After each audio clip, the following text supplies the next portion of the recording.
कार्यक्रम मानसिक स्वास्थ्यमा कोशिश।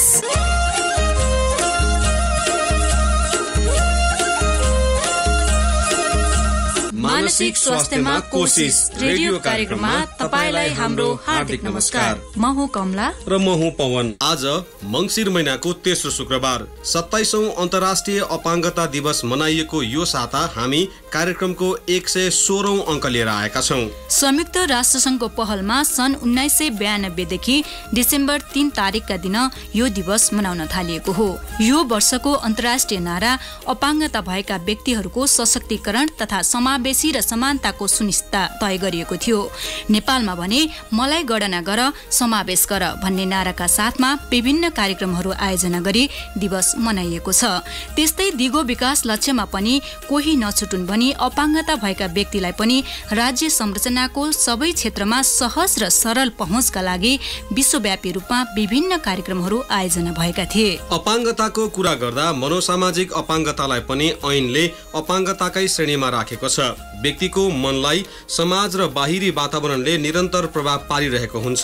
समाज र व्यक्तिको मनबीचको सकारात्मक अन्तर्क्रियालाई मनोसामाजिक सुस्वास्थ्य भनिन्छ। मनोवैज्ञानिक तथा सामाजिक सांस्कृतिक कारणले मिश्रित परिणाम मनोसामाजिक अपाङ्गता हो। यसले प्रभावित व्यक्तिहरूको पूर्ण सहभागितालाई अवरोध गर्दछ। मानसिक स्वास्थ्य मनोसामाजिक समस्याहरूले व्यक्तिको सोच्ने, महसुस गर्ने, व्यवहार गर्ने आदि कुरा गर्ने मानसिक प्रक्रियाहरूमा अवरोध उत्पन्न गरी अशक्त सिर्जना गर्न सक्दछ। यसको कारणले गर्दा व्यक्तिलाई अन्य व्यक्ति सरह सोच्न, निर्णय लिन, समयानुकूल व्यवहार गर्न, भावनात्मक अभिव्यक्ति प्रकट गर्न असहज हुने गर्दछ। फलस्वरूप विभिन्न अवस्थामा कार्यगत सीमितता हुन पुग्छ।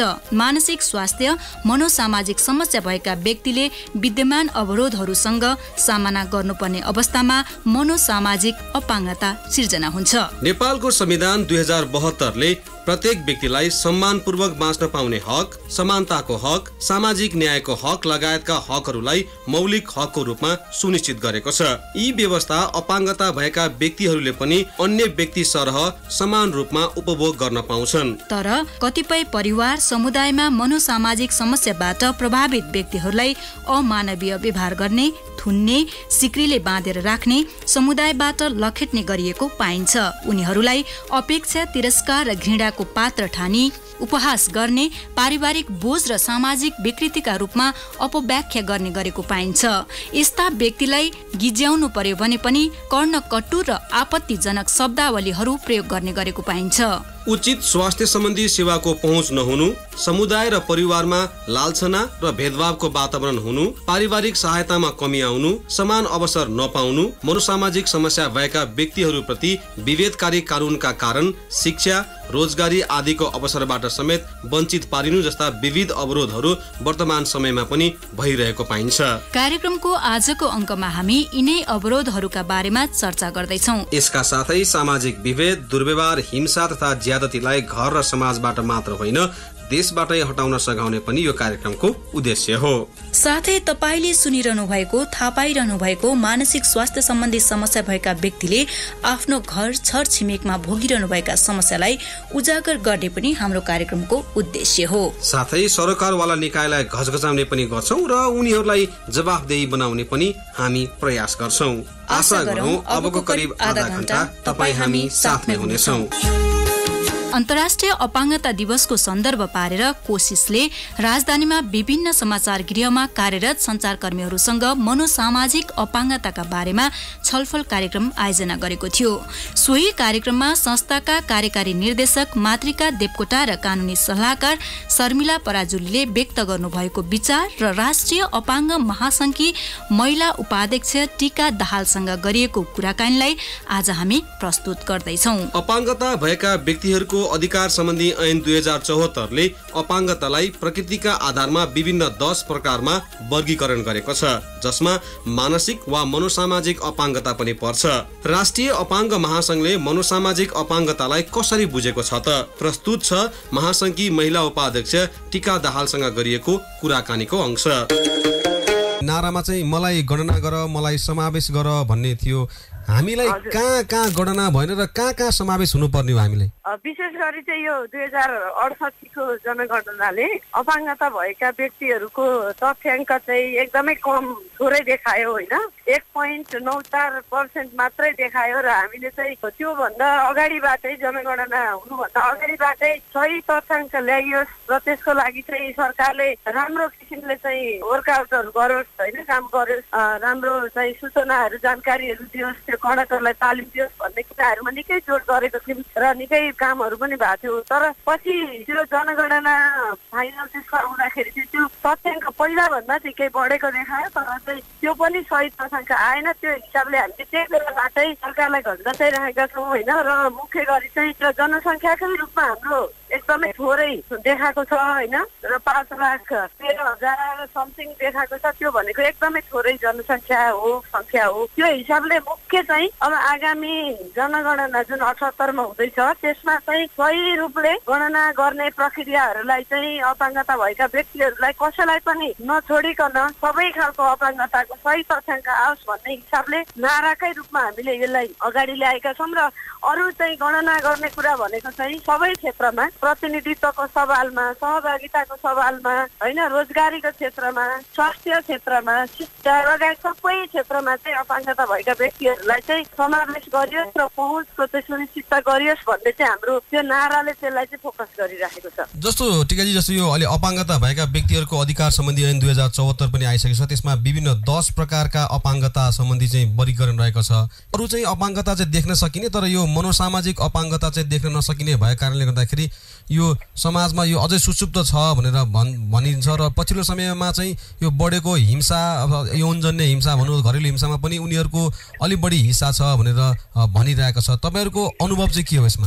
यो एकदमै मलाई पनि त्यो सही लाग्छ र अपाङ्गताभित्र पनि देखिने खालको अपाङ्गतालाई आम मान्छेले, सरकारले सबैले चाहिँ लक्षित गरेको जस्तो हामीलाई पनि लाग्छ। जस्तै अब खुट्टाको समस्या, आँखाको दृष्टि, आँखा नदेख्ने बहिरा व्यक्तिहरू, बहिराको पनि केही समस्या छ भनौँ न, व्हिल चेयरमा बसेको, सेतो छडी लिएको, बैशाखी टेकेको, अब हिँड्दाखेरि ब्यालेन्स बिग्रेर अथवा समस्या भएर हिँड्ने जस्तो अपाङ्गताहरूलाई सजिलै पहिचान गर्ने भयो र मान्छेले अपाङ्गता भएका व्यक्ति भनेको चाहिँ यिनै हुन् भन्ने खालको पनि सोच राख्ने भयो। तर यो बौद्धिक अपाङ्गता, मनोसामाजिक अपाङ्गता होइन, अब बहिराहरू पनि चाहिँ साङ्केतिक भाषाहरू प्रयोग नगरेको अवस्थामा उनीहरू शारीरिक रूपमा तन्दुरुस्त देखिन्छन् भन्ने खालको सोच चाहिँ एकदमै छ। र त्यो मनोसामाजिक अपाङ्गता चाहिँ अझै धेरै चाहिँ गणना हुन नसकेको हामीले चाहिँ पनि एकदमै महसुस गरेका छौँ। र अपाङ्गताभित्र पनि यो वर्गको चाहिँ कुराहरू उठ्ने चाहिँ कमै गरेको छ र त्यसको कारणहरू पनि छन्। अब एउटा त मनोसामाजिक अपाङ्गता भन्ने कुरालाई चाहिँ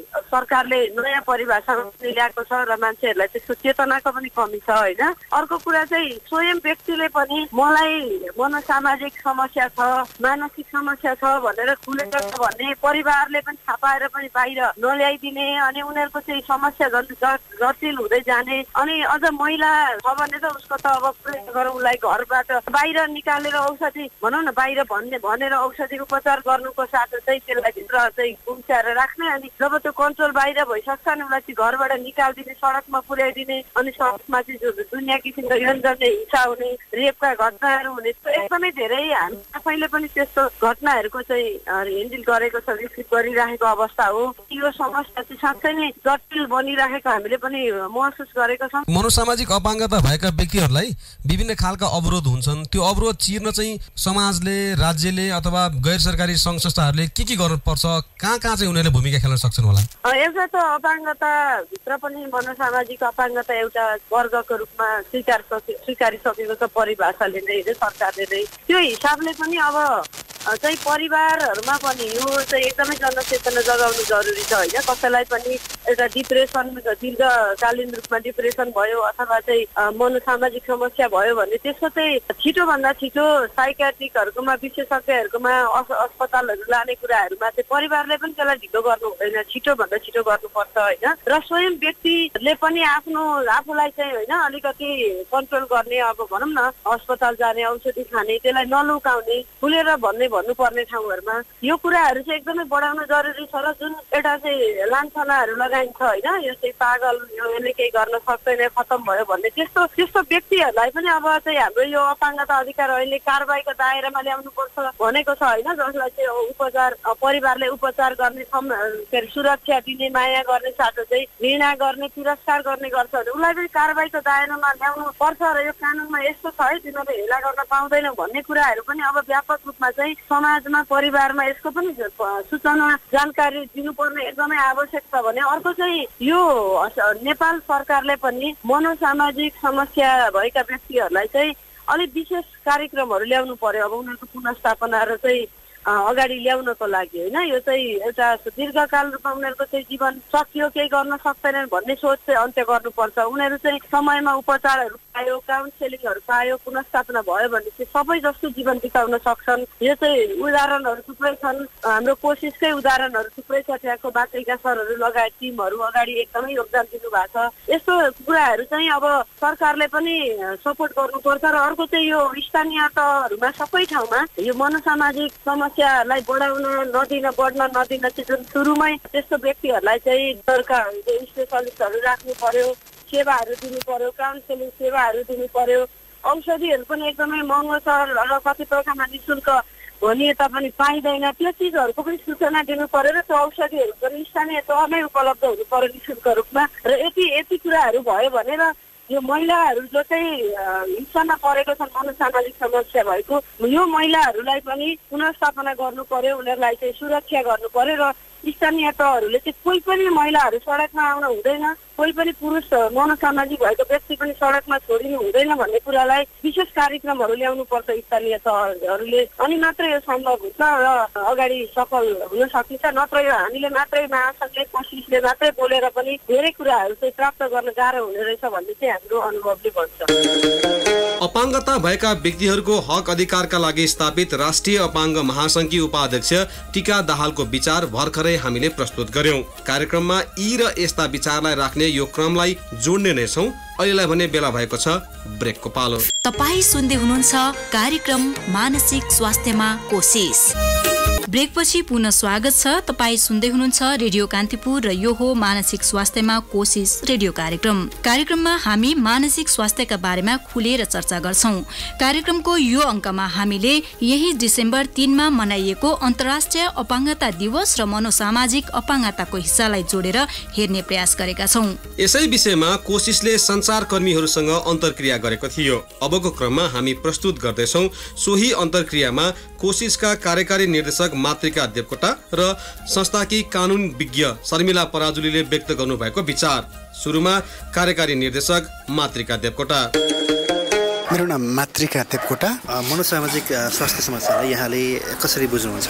यहाँ पनि पहिला बिरामी भएको जस्तो के रहेछ भने विभिन्न सामाजिक कारण अथवा जैविक कारणले व्यक्तिको मनोविचलन लामो समयसम्म मनोविचलन भयो भने नरमाइलो लाग्ने अथवा बढी खुसी लाग्ने, शङ्का लाग्ने, अरूले नदेखेको कुरा देख्ने, अरूले नसुनेको कुरा सुन्ने, त्यस्तो अवस्था भयो भने चाहिँ यो समस्याको रूपमा हुँदो रहेछ, जुन म आफैले पनि भोगेँ। यसको सामान्य उपचार अथवा थेरापीबाट फेरि यो समस्याको समाधान हुन सक्छ र यो समस्या भएका व्यक्तिहरूले पनि अरू व्यक्ति सरह समाजलाई योगदान दिन सक्छन्। जुन समाजमा गलत अवधारणा यो समस्या भएपछि गयो सिद्धियो भन्ने कुराको त्यो भ्रम रहेछ भन्ने कुराको लागि साक्षी चाहिँ म आफू पनि हो र म त्यो समस्या भोगेर धेरै वर्षपछि थाहा भएर अनि उपचार थेरापी पाएर त्योबाट रिकभर भएर अनि त्यसपछि अनि यो विषयमा कुरा गर्नुपर्छ, यो विषयमा चर्चा हुनुपर्छ, अनि मेरो स्टोरी भनेर नै सुरुवात गर्नुपर्छ भनेर आजभन्दा 10 वर्ष अगाडि यस्तै समस्या भएका साथीहरूको सहायताबाट कोसिस भन्ने संस्था स्थापना गरेर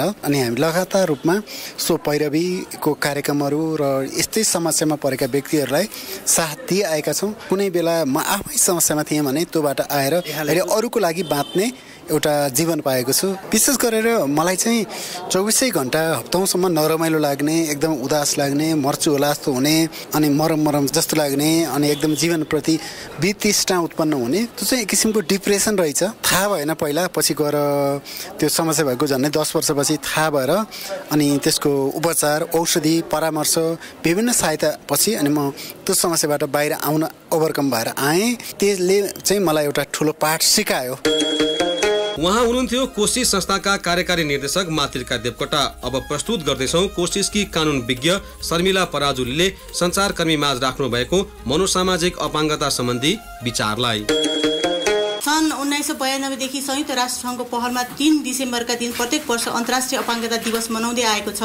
यसै सन्दर्भमा यस वर्ष पनि विश्वमा अपाङ्गता भएको व्यक्तिहरूको सशक्तिकरण तथा समावेशिता र समानताको सुनिश्चितता र नेपालमा महिला बालबालिका तथा ज्येष्ठ नागरिक मन्त्रालय गठन गरेको मूल आयोजक समितिले तय गरेको मलाई गणना गर समावेश गर भन्ने राष्ट्रिय नारासहित 27औं अपाङ्गता दिवस विविध कार्यक्रमहरूका साथ मनाउन लागेको बेहोरा यहाँहरूलाई अवगत नै छ। यसको साथै दिगो विकास लक्ष्यमा पनि कोही नछुटुन् भनी अपाङ्गता भएका व्यक्तिलाई पनि राज्यको संरचनाको सबै तहमा सहज र सरल पहुँचका लागि विश्वव्यापी रूपमा विविध कार्यक्रमको आयोजना भइरहेको बेहोरा यहाँहरूमा अवगत गराउन चाहन्छौँ। अपाङ्गता भएका व्यक्तिहरूको अधिकार सम्बन्धी ऐन 74 को दफा 2 खले शारीरिक, मानसिक, बौद्धिक वा इन्द्रिय सम्बन्धी दीर्घकालीन अशक्तता, कार्यगत सीमितता, फङ्सनल इम्पेयरमेन्ट वा विद्यमान अवरोधको कारण अन्य व्यक्ति सर समान आधारमा पूर्ण र प्रभावकारी ढङ्गले सामाजिक जीवनमा सहभागी हुन बाधा भएका व्यक्ति भनी परिभाषित गर्दै नेपालमा पहिलो पटक मानसिक वा मनोसामाजिक अपाङ्गता भएको व्यक्तिलाई अपाङ्गताको वर्गीकरणभित्र समावेश गरिसकेको छ। अपाङ्गताको विविधता मध्ये मानसिक वा मनोसामाजिक अपाङ्गता एक हो। यसलाई अदृश्य अपाङ्ग भनिन्छ र व्यक्तिले देखाउने र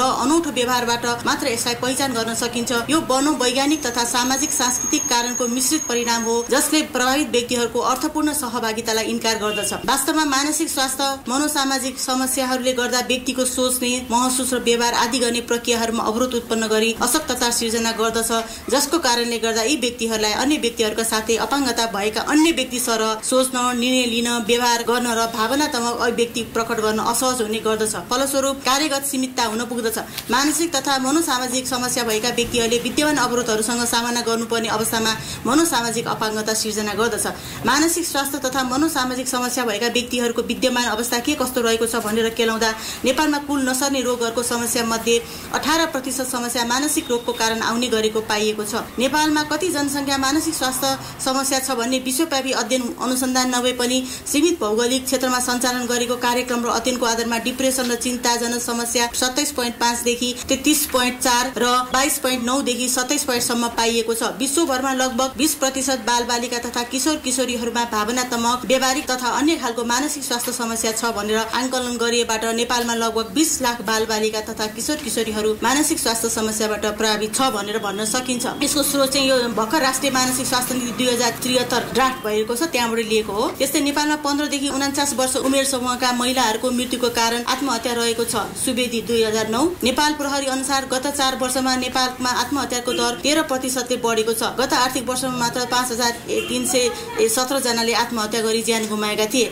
अपाङ्गता आउने प्रमुख 10 समस्याहरूमध्ये 4 वटा त मानसिक स्वास्थ्य समस्या नै पर्दछन्। विषम 2072 को महाभूकम्पपछि आफ्नो परिवारका सदस्य र धन सम्पत्ति गुमाउँदाको पीडाका साथै भूकम्पको प्रत्यक्ष अनुभव गरिरहेका मध्ये 34.2% र 33.8 मा क्रमशः डिप्रेसन र चिन्ताजनक समस्याको लक्षण पाइएको थियो भने 20.4% र 5.21 मा मादक पदार्थ, दुर्व्यसन र आघातजन्य समस्या रहेको पाइएको थियो। यी माथिका तथ्याङ्कहरूका आधारमा भन्ने हो भने मानसिक तथा मनोसामाजिक अपाङ्गता भएका व्यक्तिहरूको तथ्याङ्क नेपालमा अझै बढ्दै गइरहेको छ। मानसिक स्वास्थ्य मनोसामाजिक समस्या भएका व्यक्तिहरूमा देखिएको मानसिक अवस्थालाई उपचार गर्ने र गराउने दायित्व परिवार र राज्यको भए तापनि एकातिर परिवारका सदस्यहरूले विभिन्न कारणहरूले घरभित्र थुन्ने, सिक्रीले बाँध्ने, समुदायबाट लहट्ने, उपेक्षा गर्ने, तिरस्कार, घृणा गरी उपहास गर्ने, पारिवारिक बोझ र सामाजिक विकृतिको रूपमा अपव्याख्या गर्ने गरेको पाइन्छ भने अर्कोतिर राज्य स्वयंले कानुनको तर्जुमा गर्दा विभिन्न अपहेलनाजनक शब्दहरू जस्तै बौला, पागल, असक्षम, होस ठेगाना नभएको र मानसिक सन्तुलन ठीक नभएको भन्ने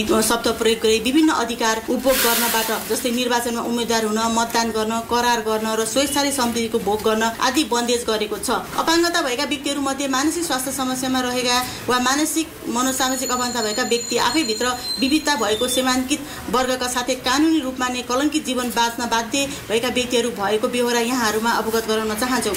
अझ पछिल्लो समय मुलुकमा बढेको घरेलु, लैङ्गिक र यौनजन्य हिंसामा मनोसामाजिक अपाङ्गता भएका व्यक्तिहरू पर्ने खतरा पनि पनि उत्तिकै बढ्दो छ। किनभने यस्ता अपाङ्गता भएका व्यक्तिहरूले आफूमाथि भएको दुर्व्यवहारका बारेमा समाजमा भन्न सक्दैनन् र सकिहाले पनि उनीहरूको कुरा पत्याउने र त्यसमाथि थप सुनाइ हुने अवस्था छैन।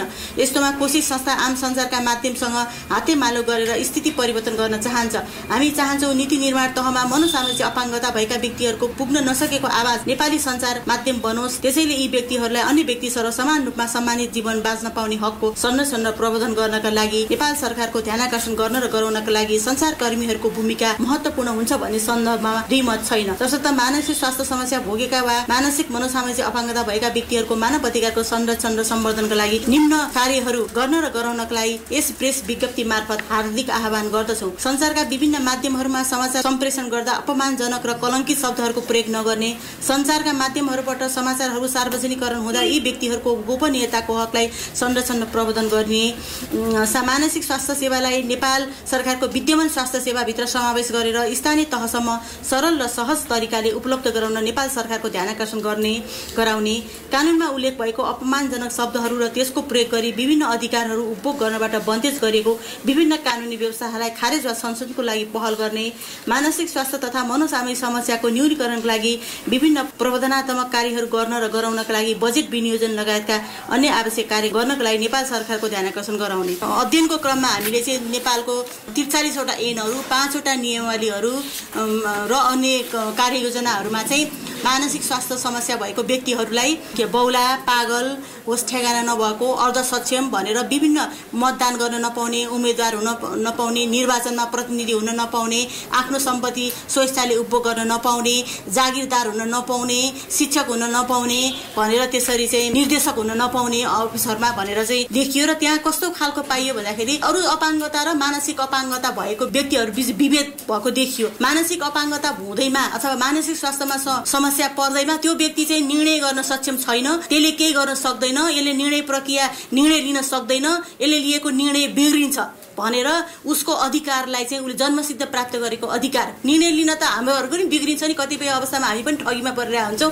तर त्यो व्यक्तिहरूलाई चाहिँ यो ठगीमा पर्छ, यसलाई लुट्छन्, यसले निर्णय लिन सक्दैन भनेर चाहिँ पूर्वाग्रही तरिकाले चाहिँ स्वास्थ्यमा कन्डिसन भएकै आधारमा सक्छ सक्दैन हेरेको पनि छैन, त्यो आधारमा चाहिँ मानसिक सन्तुलन ठिक नभएमा केही पनि काम गर्न नपाउने भनेर त्यसरी ट्याग लगाएर चाहिँ लिगली स्टिगमाटाइज गरेर चाहिँ अनि अरू राइटबाट हनन गरेको छ। जबकि विश्वमा चाहिँ कस्तो मुभमेन्ट चलिरहेको छ भन्दाखेरि चाहिँ त्यो व्यक्तिहरूलाई सपोर्ट सहयोगी संयन्त्रको व्यवस्था गरेर उनीहरूले निर्णय आफै लिन सक्ने अवस्था छ भने निर्णय आफै लिन दिने, नसक्ने अवस्था छ भने पनि सहयोगी संयन्त्रको विकास गरेर उहाँहरूलाई निर्णय लिनमा सहयोग गर्ने, सपोर्टेड डिसिजन मेकिङ भन्छ, सब्स्टिट्युट डिसिजन मेकिङको सट्टा सहयोग गरेर उहाँहरू आफैलाई आफ्नो अधिकार उपभोग गर्नुहुन्छ कि हुँदैन कि के गर्छु म, कसलाई भोट हाल्छु भोट हाल्दिनँ भनेर चाहिँ उसले सक्छ सक्दैन नहेरिकन एकैचोटि चाहिँ अधिकारै युज गर्न नसक्ने भन्ने खालको चाहिँ एउटा हाम्रो स्टडीले देखाएको छ। र त्यही स्टडीको आधारमा अहिले हामीले चाहिँ एउटा नयाँ काम गर्दैछौँ। हामीले एमपीजहरूलाई सेन्सिटाइज गर्दैछौँ, जजहरूलाई सेन्सिटाइज गर्दैछौँ, ब्युरोक्रेटहरूलाई सेन्सिटाइज गर्दैछौँ र कन्स्टिट्युसनल बडीहरूलाई चाहिँ हामीले सेन्सिटाइज गर्ने क्रममा रहेका छौँ। मैले धनगढीमा कार्यक्रममा जाँदाखेरि चाहिँ एउटा महिला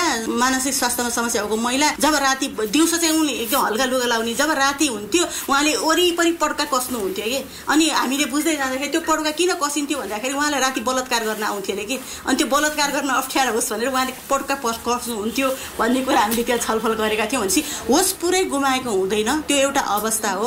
त्यो अवस्थाको बेलामा उपचार गरेको खण्डमा उहाँहरूले आफ्नो अधिकार त एक्सर्साइज गर्न सक्नुहुन्छ। सहयोगी त जसलाई पनि चाहिन्छ। अहिले म यहाँ कस्तो पेन भइरहेछ मलाई मलाई यहाँ सहयोग चाहिरहेछ, सहयोगी चाहिने भनेको चाहिँ होस गुमाएको पनि होइन र उसको लिगल राइटलाई हनन गर्ने पनि होइन।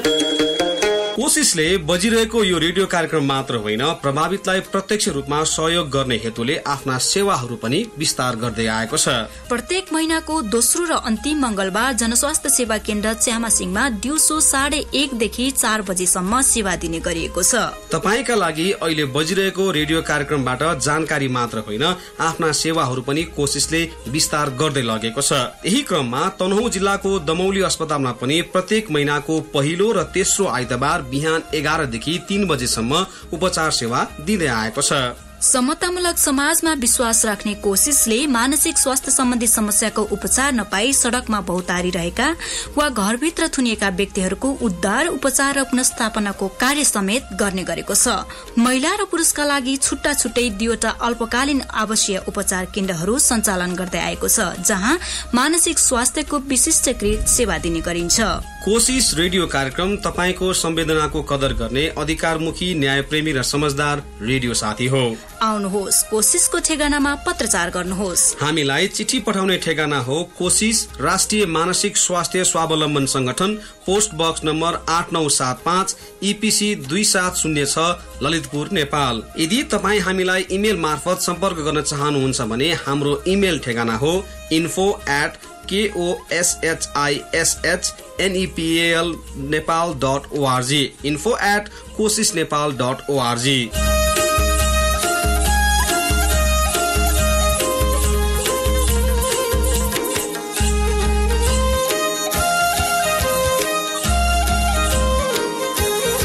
पाइहाल्नुभयो, आजलाई बिदा हुने बेला हुनै लाग्यो। अर्को हप्ता शुक्रबार पनि हामी विभिन्न विषय र सन्दर्भ र अन्तर्वार्ताका साथै तपाईको जीवन र वरपरको जगतसित जोडिएका विविध सामग्रीलाई समेटेर ल्याउनेछौँ। आजलाई कार्यक्रम व्यवस्थापन कोशिश संस्था र सामग्री संयोजन तथा निर्माता कमला पन्थी, प्राविधिक साथी लक्ष्मी प्रसाद पोखरेल र म पवन आचार्यलाई बिदा दिनुहोस्। जाँदा जाँदै एउटा कुरा सम्झिहालौं, तपाईका प्रश्न र जिज्ञासा हामी सम्बन्धित डाक्टरसँगको परामर्शमा हरेक महिनाको अन्तिम शुक्रबार प्रस्तुत गर्दै आएका छौं। तपाई आफ्ना मानसिक स्वास्थ्य सम्बन्धी समस्याहरू हामीलाई लेखी पठाउन सक्नुहुन्छ। पत्र पठाउन नभुल्नुहोला भन्ने अनुरोध पनि गर्छौं हामी। तपाईको यो साता कुनै पनि प्रकारको मनोसामाजिक भेदभाव, दुर्व्यवहार र हिंसाबाट टाढै रहेर बितोस्।